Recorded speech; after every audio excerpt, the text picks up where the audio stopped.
इराणचे राष्ट्राध्यक्ष इब्राहिम राईसी आणि इराणचे परराष्ट्र मंत्री होसेन अमीर अब्दुल्लाहियान यांचे हेलिकॉप्टर देशाच्या वायव्य भागात दाट धुक्यात डोंगराळ प्रदेश ओलांडताना क्रॅश झालं। या हवाई अपघाताची जगभरात चर्चा होत आहे। तर देशातील प्रमुख नेते अशा विमान अपघाताचे बळी होण्याची ही पहिलीच वेळ नाही। याआधीही अनेक ज्येष्ठ नेते आणि प्रमुखांचा हवाई अपघातात मृत्यू झालाय। 2024 साली अशा विमान अपघातात नेत्याला जीव गमवावा लागण्याची ही दुसरी घटना आहे। या वर्षाच्या सुरुवातीलाच चिलेचे माजी अध्यक्ष सेबॅस्टियन पिनेरा यांचाही विमान अपघातात मृत्यू झाला होता। Chief of defence staff general Bipin Rawat यांचे 8 डिसेंबर 2021 रोजी तामिळनाडूमध्ये कुन्नूर येथे हेलिकॉप्टर अपघातात निधन झालं। भारतीय हवाई दलाने सांगितल्याप्रमाणे सीडीएस बिपिन रावत, त्यांची पत्नी मधुलिका रावत आणि इतर लष्करी हे दुःखद अपघातात दगावले आहेत। धुक्यामुळे दृश्यमानता कमी झाल्याचे अपघाताचे कारण सांगितले गेले। हवाई दलाने या प्रकरणाची सविस्तर चौकशी करण्याचेही आदेश दिले होते।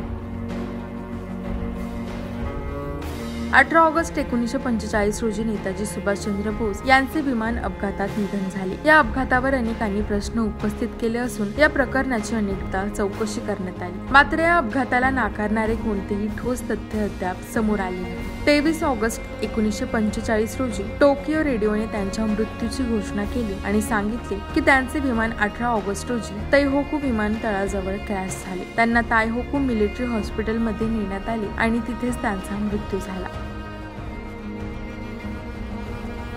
भारताच्या अणुऊर्जा कार्यक्रमाचे जनक म्हणून ओळखले जाणारे होमी जहांगीर भाभा यांचे 24 जानेवारी 1966 रोजी विमान अपघातात निधन झालं। होमी जहांगीर भाभा एअर इंडियाच्या विमान क्रमांक 101 ने प्रवास करत होते। मुंबईहून न्यूयॉर्कला जाणाऱ्या एअर इंडियाच्या बोईंग 707 विमानाचा माउंट ब्लँक हिल्स जवळ अपघात झाला। या अपघातात होमी जहांगीर भाभा यांच्यासह विमानातील सर्व 117 प्रवाशांचा मृत्यू झाला। त्यांचा अकाली मृत्यू झाला नसता तर भारताने अणुविज्ञानाच्या क्षेत्रात खूप मोठे यश संपादन केले असते असे म्हटले जाते।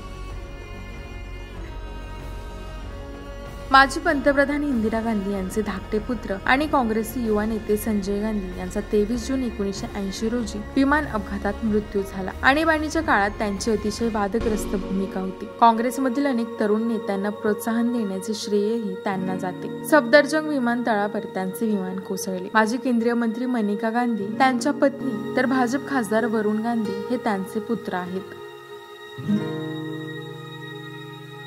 काँग्रेसचे प्रमुख नेते माधवराव सिंधिया यांचे 30 सप्टेंबर 2001 रोजी उत्तर प्रदेशातील मैनपुरी येथे विमान अपघातात निधन झाले। हे एक चार्टर्ड विमान होते ज्याने दिल्लीहून उड्डाण केलं होतं। या विमानाने सिंधिया कानपूरमध्ये एका सभेला संबोधित करण्यासाठी जात होते। या अपघातात विमानातील सर्वांचा मृत्यू झाला। केंद्रीय विमान वाहतूक मंत्री ज्योतिरादित्य सिंधिया हे त्यांचे पुत्र आहेत। आंध्र प्रदेशचे तत्कालीन मुख्यमंत्री आणि काँग्रेसचे ज्येष्ठ नेते वाय.एस. राजशेखर रेड्डी यांचा 2 सप्टेंबर 2009 रोजी हेलिकॉप्टर अपघातात मृत्यू झाला। त्यांचे हेलिकॉप्टर उड्डाणानंतर काही वेळातच बेपत्ता झाले। लष्कराच्या मदतीने हेलिकॉप्टरचा ढिगारा आणि त्यांचा मृतदेह 3 सप्टेंबरला कुर्नूलमध्ये सापडला। आंध्र प्रदेशचे विद्यमान मुख्यमंत्री वाय.एस. जगनमोहन रेड्डी हे त्यांचे पुत्र आहेत। अरुणाचल प्रदेशचे तत्कालीन मुख्यमंत्री दोरजी खांडू यांचा मे 2011 मध्ये हेलिकॉप्टर अपघातात मृत्यू झाला होता। खांडू हे हवाई दलाच्या पवन हंस हेलिकॉप्टर मधून प्रवास करत होते। या अपघातात त्यांच्यासोबत प्रवास करणाऱ्या आणखी 4 जणांचा देखील मृत्यू झाला।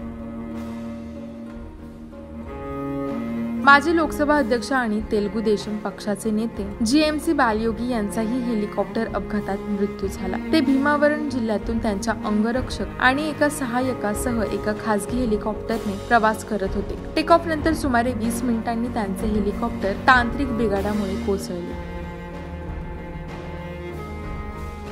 हरियाणाचे वीज मंत्री आणि मोठे स्टील व्यापारी ओ.पी. जिंदल यांचाही हेलिकॉप्टर अपघातात मृत्यू झाला। 1 एप्रिल 2005 रोजी सहारनपूर यूपी येथे त्यांचे हेलिकॉप्टर क्रॅश झाले। हे एक खासगी हेलिकॉप्टर होते जे जिंदल ग्रुपने काही महिन्यांपूर्वीच खरेदी केले होते।